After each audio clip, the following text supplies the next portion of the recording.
Hi, everyone, and welcome to the Surviving UX podcast. I am Meg Kramer. My co-host is Jessamyn Edwards, and we are here to wish you happy end-of-year self-reviews, merry end-of-year expense reports, and joyous return of the in-person work holiday party.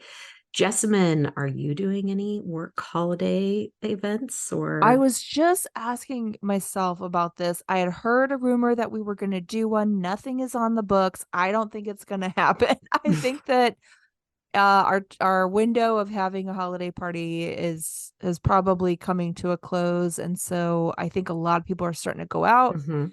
on break, and I myself started canceling meetings because people are not going to be around to attend them. So I think this is going to be a wrap on 2023 coming up pretty soon.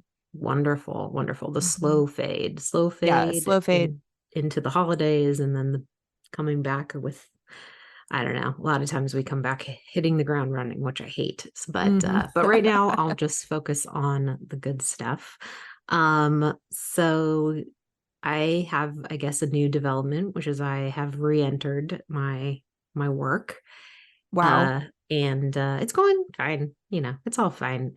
I guess the one thing I would say is to not bring an entire bag of M&Ms next to where you sit and work. If you're Oh not boy. used to sitting for multiple hours at a time and you are trapped essentially at your desk sometimes, Oh, I would yeah. not recommend putting one of those giant bags of M&Ms near So you. I disagree with you because I do recommend having snacks and at arm's reach at all times, and especially candy.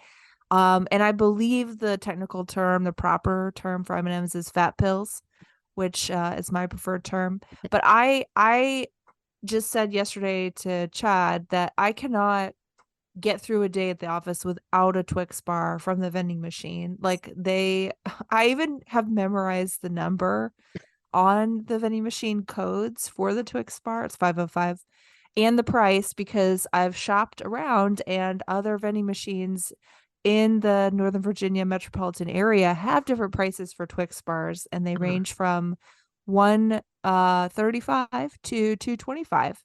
hmm, So you can really get ripped off around town. yeah.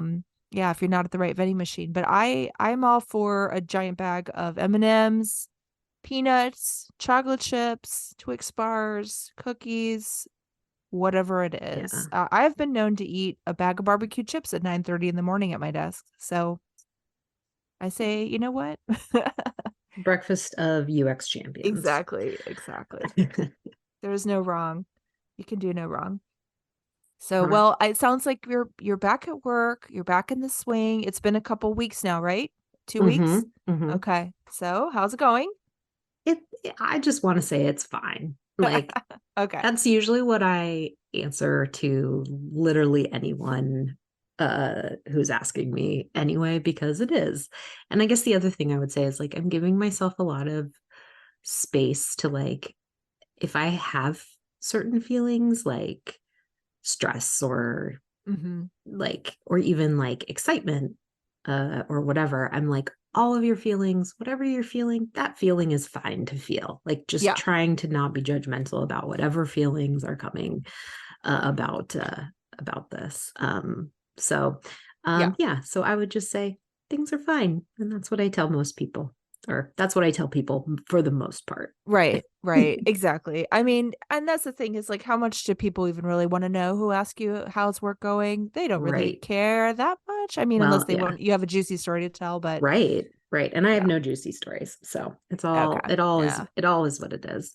Um but yeah, so I finally feel, legitimate again ish. Mm-hmm. And it's good. I think it's good to somebody told me when I had to take leave that like just because like a doctor stops practicing doesn't make them like not retain all of the information that they've gained and all the practice and stuff. And while our professions are very much so not, on that level of like importance, like I do feel a little bit like it is a little just a little bit just like riding a bike. So gotta brush Yeah. up on some things, but it's nice to not feel like I'm learning something completely new. So You're not totally out of Yeah. water. Yeah. Yeah. That's great. That's Yeah. great. So, Awesome. I'm having a new start, but this is the end of the year. And this is our 23rd episode. I'm super proud of us for the episodes that we were able to put out this year. And so, this episode today, we're just going to do kind of a year end recap of just some thoughts, some things, some questions, Reflections. reflections. Thank you. Yes, our very reflective episode. So, our first Okay. question for today, I don't know if you want to take this one first or you want me to answer first. Go for it. Okay. So the first question is your best product or process of 2023. And I'm going to answer this. I'm going to answer both process and Mm. product. So one of them I've talked about on the podcast before and the other one I haven't. But I think a couple months ago, I don't know, earlier in the spring, I talked about how I was sitting, or a lot of the time I had to get stuff done was very ambiguous in terms of when the next thing would happen. Like I couldn't predict if somebody was going to call me back to a doctor's, um, a room at the doctor's office, if it was going to be in 15 minutes, if it was going to be in 30 minutes, if it was going to be in 2 minutes. And so I had to like come up with a bunch of tasks that I could do that had basically like could be completely interruptible because I had no idea how long Mm. that time period would be. Right. And I think this too is kind of something you learn when you have a kid too, is like you have to just know which tasks are things that So you true. can be interrupted on. Yeah. And What had can I do while I have a squirming toddler in one arm and I have basically a thumb available to swipe through this phone? What yeah. can I get done? Yeah, Yeah. totally. Because I think before my life was very much like we start and end things on or near the end of the hour or on the 30-minute or whatever, and it's just like that just doesn't really happen in other environments. And to be able to do this, I was using this product for a long time, but I started heavily using it this year. I'm using it slightly differently too. It's a product called Workflowy. Have you heard of it? No. So it's just it's another product out there for like list making, but it's really, really simple and it works really well for me because I can like see the stuff I need to see and I can see the things that I've done, which I think is any to-do list, but I don't know why this one particularly works well for me. And we're not sponsored or anything by anybody, but But maybe that we would could be be. if you haven't, I guess what I would say, if you haven't found the to-do list for you, like to our listeners, if you haven't yet found the to-do list that works for you, give Workflowy a try. Okay. Is it It free?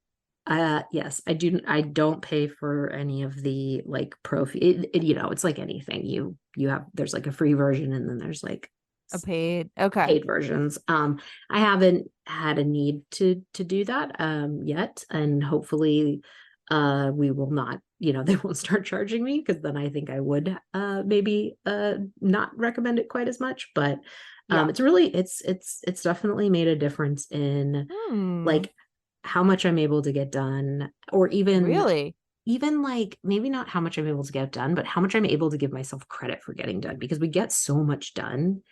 And if you're actually using some sort of record keeping, you can reflect on all of that and be like, okay, I can like it's okay if today's not going as great. And I had one of those days this week. I had a crappy day this week where I just didn't get anything done. And it was like, but that's okay because overall, like Mm. things are getting done, That's good. things that I've told people I would do are getting done, or things that I really want to do. Like I want to take a present to a friend. And, like if I'm having one of those days, I could really beat myself up about not getting that done. And Yeah. anyway, so that's my best product. And I guess Gosh. like I would apply this to work in that obviously there's ways in which that we track things as teams or we track things as like company projects or whatever, but you're still also like managing yourself in terms of what you're getting done and what you're getting done in the pockets of time you have between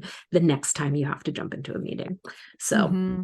so that's my product or process. What about you? Wow. Oh, I mean, it's funny because I also used to be really good at, I feel like, the the tracking and the lists and all that. Hmm. And since I've changed teams, I've started off with a couple of lists for myself, but then I was presented with multiple lists from other people who were also big trackers. Hmm. So I was like, well, I can't keep up with all of these lists, so I'm just going to pick one of them. Hmm. So I've been actually using a to-do list that somebody else created and sort of let my own list kind of stagnate a bit, I would say, Hmm. in the interest of, visibility, because Yeah. everyone's looking at that list. So I'm like, well, I'll just work against that list. Yeah. And that's been like that's unusual for me. And I will say it has left me feeling a little unmoored and a little bit like I'll sit down and I'm like, well, what do I need to do? And I'll start flipping through my notebook or something, and I don't have my to-do list. And then I'll look at that to-do list that somebody else made, but then I'm like, I can barely understand what this person wrote. Some of it's not super clear, and I'm like, So I'm kind of I would say I'm in a little bit of an uncomfortable place right now in terms of process. It's Hmm. it's a result of, new team, new role, new project, new Hmm. people. And I haven't, I brought my process with me, Hmm. and I was shocked at just the, what would you call them? I guess like organizational project management skills Hmm. on this team. I Oh, went from like a 0 to like a 9, and okay. everyone's like, can I make this list? Can I make these tasks? Can I do these folders? And I'm like, oh my God, sure, go for it. But I'm not used to having people doing all that. Yeah. Um, Well, so I'm like, well, what do I do now? yeah. So maybe something outside of the work productivity. Like, did you find a new pen you liked, or more art supplies or something this year? No. No. What would I say is like my best? I mean, I probably my Bluetooth headphones Yeah. have gotten me through this year because I've listened to so many podcasts this year and so much music to try to help myself be productive. And having those Bluetooth headphones like on the train, on the metro, walking, and I mean, just at Yeah. my desk, whatever it was, have been like a savior. Um, and I was on the train on what day? Wednesday, coming home, and if you want to see me get pissed off, get on the train and start playing a movie out of your computer or off your phone without headphones. Hmm. And it's like a water torture. Like I'm just like, ugh, like cringing listening to this guy like 2 seats behind me playing a true crime movie or Hmm. whatever, talking about the victim got chopped up and put in multiple plastic bags and blah blah blah. And I'm like, ah, like, oh, I'm gonna kill you. And it was an older dude, and I think this older dude has been on the train with me before because he'll take phone calls and, hey, how's the weather? And I'm like, I'm gonna Hmm. kill this guy. So this time I was like, hey, and I said to the conductor, can you tell that dude to put on some headphones? And so the conductor did, but then he just turned it down. He turned it down, but I Hmm. could still hear it. And I was like, I'm gonna freak out. Like, I'm going to have a meltdown on this train because, my son is with me. He's rustling around. I've got work stress going on, things I'm supposed to be doing. And then I have to listen to this guy's true crime video. Yeah. And I went up to him and I was like, Guy, like, can you put on some headphones? He's like, you can hear this? I said, yes, I can. I'm listening to it right now. Yeah. And I was like, do you have headphones? He said, no. So I was like, all right. So I rummaged through my bag. I got out an old pair of headphones and Whoa. I gave them to him. And he was like, oh, this is great. And I was like, "Ugh." And he's like, here, take some money. I was like, no, these headphones are really old. Like, and to be honest with you, this is sort of sad. I gave him like my worst pair, but, um, That you even had extras on you. oh, I had like 3 pairs with me. Like Yeah. I have tons of extras, I guess, because you never know. Yeah. Um, but anyway, and so he put them on and that noise quieted down and I was like, thank God for headphones. Hmm. Everybody, they should just be throwing out headphones, frankly, just like on an airplane, Yeah, right? didn't they used to do that on airplanes? At some point, right? Anyway, so I would say my headphones have probably been the most important tool Hmm. in my life, just being able to distract my mind so that I can get work done. I'm still on that quest for that perfect soundtrack, that perfect white noise or that Hmm. perfect, you Oh, know, that's another revelation I had going back what's to up? work, that I really like the Shins. I Oh, I put I something reminded me of them, and so I was like, I put on, Spotify, just play me all the Shins music. And like 2 hours later, I was like still working, and I didn't wow. realize like I, Nice. I was very much in the zone. Gosh, I haven't Um listened to them since Sunny, what was it called? Garden State. Garden State, yeah. Oh Yeah. gosh. Yeah. So apparently that music, you can get me to do a lot of work if you just turn on that on. Yeah. Um, okay, great, great answer. Okay, you're gonna go first on this next one. So, well, this one's kind of a two-parter. We'll start with what what comforted you the most in 2023? Like, maybe about UX or the state of Gosh. UX or people in UX. Or you can just answer from your life generally and then relate it to Hmm. UX later. What comforted me the most? I mean, I do think that people are becoming more appreciative of user friendliness and empathy with technology. I think Hmm. as technology's kind of had a bad year this year, you know, with all of the AI Hmm. and ChatGPT and everything. And people are like, whoa, there's a super powerful tool that can do like things you just could not dream of. And people are a little afraid right now.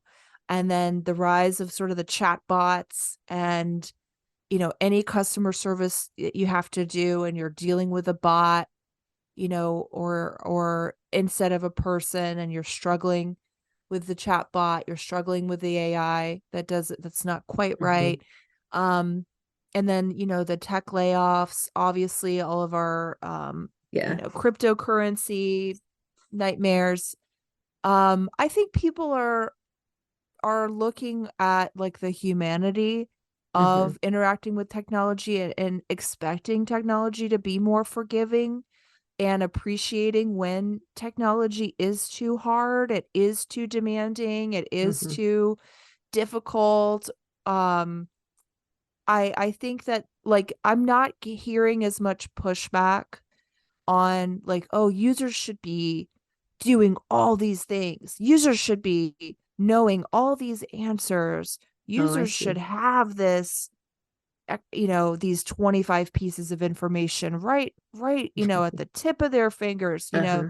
They should know these things. They should be doing those things. I think that those arguments are starting to fall away more and people are appreciative of, people are short on patience, short on time, Hmm. short on tolerance for, hey, the system says this or the system needs that or whatever it is.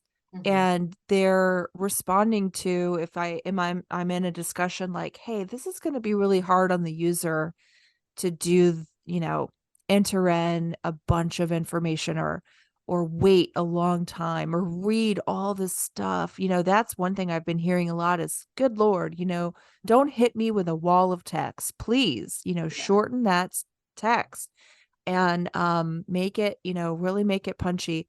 That kind of stuff I think is comforting because I feel like for so long I heard the user just has to do X, Y, and Z, and they just have to, you know, learn all these things and do tutorials and educate themselves and Yeah. um And have take a it on piece of themselves. Yeah. information.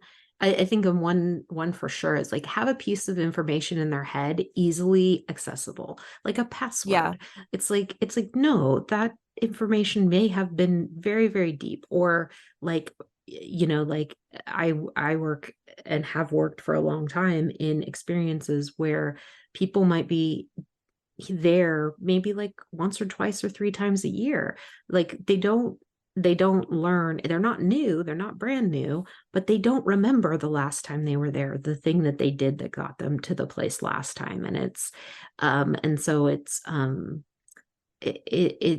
yeah, it's like, Yeah. oh, we can't assume that even if they've been here before, even if they're returning to this experience, that they know that they have that piece of information that can help them access something or get something done. Yeah, I think that's major. I definitely um think it's like there's more empathy out there to go around mhm, after people have realized that like all these technological advances, like they always have a cost. They're yeah, always, I think like the rise and fall of social media right now, where a lot of people are sort of pulling away or pulling back on social media and realizing that like overdoing it with social media is not good for us. And I think yeah, since we're sort of in like this post social media landscape where people are more cautious, they're more careful, and they're not as willing to like um lay it all out there or share everything or assume the best with every new technology and new startup, like that they are more, protective of themselves and their privacy and their time and stuff like that. I think people are, they want something that really does feel human in terms of experience and talks to them as a human, not a bot. Gosh. So, all right, Meg. So let's move on. What comforted you? yeah. Comfort. So, and I think mine's a little bit of a recency bias, and also bias because we do this podcast. I had, and a couple of episodes ago, I talked a little bit about going to that like grad school reunion esque thing that I went to. And you and I get to talk to people who reemerge in our lives from like past jobs and, or your, like old colleagues and friends that we've had in this profession just by doing this podcast and having guests on. Um, and I've reconnected with a number of people, especially who I worked with when I was like first starting out. And I think that's just it's been more comforting than I expected it to be. It's been more comforting because I that what I expected it was to kind of feel awkward, or like, remember when I was first starting out and I was a mess, or I was very loud in ways that I shouldn't have been, or I was still very much trying to figure things out, and there are things that I wouldn't do today that I did back then. And What do you yet, mean when you say you were loud in ways you shouldn't have been? oh, like I would just speak up, and I would just like speak my mind in places that like I didn't belong. Like, What? okay, so I'll tell you, and maybe I don't know. I don't know like when this happened exactly, but it was maybe a company wide meeting. It was surely a ton of people in a very big like banquet hall, and Oh, somebody very senior in the company was up on stage talking, and I felt very, very compelled to speak my mind about what they were talking about, yeah. which actually was about social media, weirdly. And I like got the microphone during the Q&A, and I basically didn't ask a question. I just said like, hey, I'm not going to do what you're doing unless like you, I guess I said something to the effect of like, how would you like to compensate us for what you're asking us to do? And Wow. yeah, Nice. and I didn't like, there weren't repercussions for it, but I don't think I would ask that question today in that forum. Like, Mm,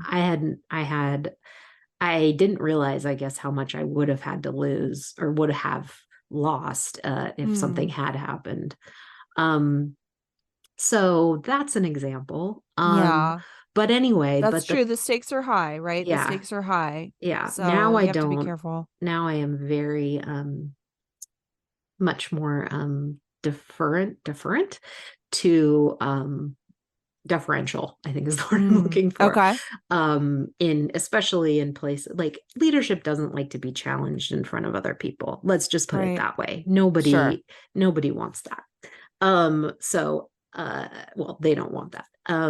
But I am comforted that reconnecting with folks throughout kind of my growing up in UX has been so wonderful. Has been so nice to see people and to talk to them and to see where they're at today, and to just kind of feel really good about, like, not like really good. There's still some things where I'm like, like, like, oh, I should be farther along in my career, but I definitely think this is the year where I've been more okay with like where everyone ended up and where I ended up. And I also think I've also been thinking, and maybe this is a topic for another podcast, but I've also been thinking a lot about how maybe my um, quote unquote growing up in UX kind of also aligned with a big shift in the last 10, 15 years in the UX profession, just growing, like evolving and growing. And how it is today is not how it was, 15 years ago. Mm. So anyway, I think it's caused some introspection and even some uh gratefulness, appreciation, that kind of thing. Yeah. Well, So that's good. from the saccharine, from the sweet here, let's move Oof. on to the scary. So I'll take this one first and we'll end on you. So what scared me the most in 2023? And I'm just gonna say, I'm gonna keep it short and sweet, but I recently read the trends for 2024 from the UX Collective, and pretty much everything that they talk about is what scared me the most in 2023. AI, automation, the layoffs, demand for designers being lower than the supply that we have of designers. So I Hmm. realize I'm smuggling a lot of things in here. Yeah. Well, But I think that's a really like very obvious one that I bet a lot of our coworkers have as well, no matter what field you're in tech, frankly, is that you spend years investing in your career, in your skills, and mhm, then, you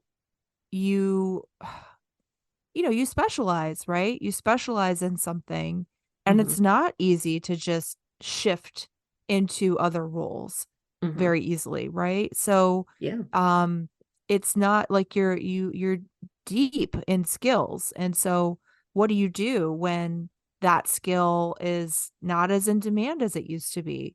right. Like what then? And Yeah. I mean, if not on every single podcast this year, at least on every other podcast, we've either talked to somebody who's gone through the layoff experience this year, or is hunting for a job in a crowded environment.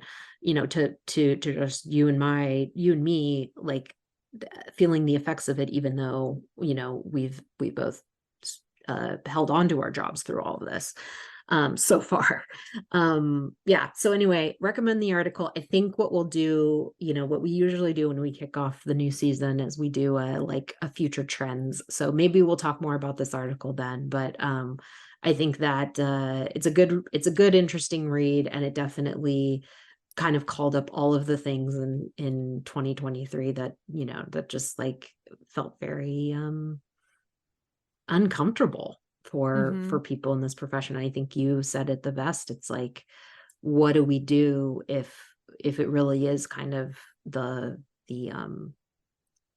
tail end, I think, of of the great demand for UX Mm. professionals. At least I think there's still a great demand for having a good experience, but whether or not we need these kinds of roles, I think, is a very interesting thing that we'll probably see changes in over time. So, what about Yeah. you, Jessamyn? What scared you the Oh. most? I know I just mentioned like a million things, but do you have I any think specifics?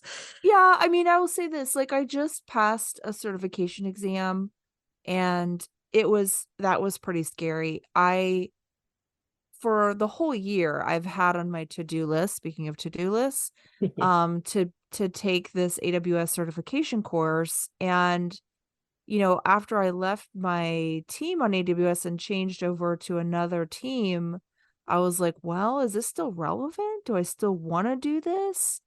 And I sort of asked myself, like, am I going to do this or not? Because it's not going to just happen.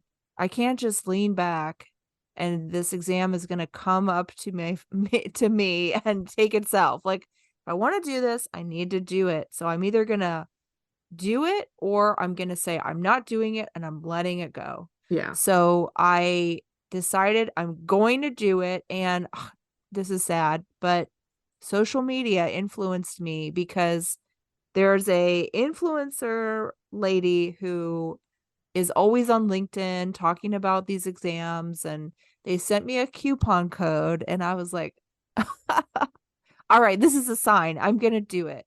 So I signed myself up and I just picked a date on the calendar. And so And has this already happened, or you it were already happened. okay? And I gave myself a month to study and prep. And I did a lot of prep on the train when I was alone. I couldn't do it with my son. But I did a couple weeks where I commuted without my son. And so I would use that time a lot of times to study, because it's hard to do design pixel pushing on the train, but I can watch a video or click through like a practice test. So I did that. And, I probably spent, I'm going to estimate 20 hours or so, maybe, give or take, practicing and studying for it and listening to videos, watching videos in YouTubes and things like that. And I took it last week and I passed. And I was just like, wow, and I told myself before it, I don't do a lot of tests and things. And I purposely avoided, a college major where I had to do that kind of thing. But I was like, this will be good for me because I'm not used to doing it. And I want to get better at this kind of thing. I want to get better at like hard skills. And because I've got the soft skills down, and I feel like in my old org, soft skills were really hard to come by. But in my new org, everybody's got soft skills. Everybody has them. So I'm like, all right, well, this is table stakes now. So how can I level myself up? So I'm like, all right. So anyway, it scared me. I can't believe I passed. Did something that scared you to like do self-improvement. That's really awesome. And I mean, my mom asked me like, well, what do you get? And I was like, you get a sticker. That's pretty much what you get. So I have my sticker. I put it on my little profile. I put it on my email signature, and I'm like, all right, I now have this sticker. So look at it. There you go. Yeah. So that's what scared me. All right. Well, that pretty much wraps up our 2023 recap. I'm excited for what is next, but we are going to take a break for the holidays, spend some time with family, family friends. We hope everyone out there gets a chance to do that too. Rest is important. Rest doesn't need to be earned. I don't know. What else can I say? But in 2024, we'll kick things back off again and maybe start looking ahead and kind of talking about what people are thinking about for the future. All right. Thank you guys for listening. Have a wonderful holiday season and a Happy New Year.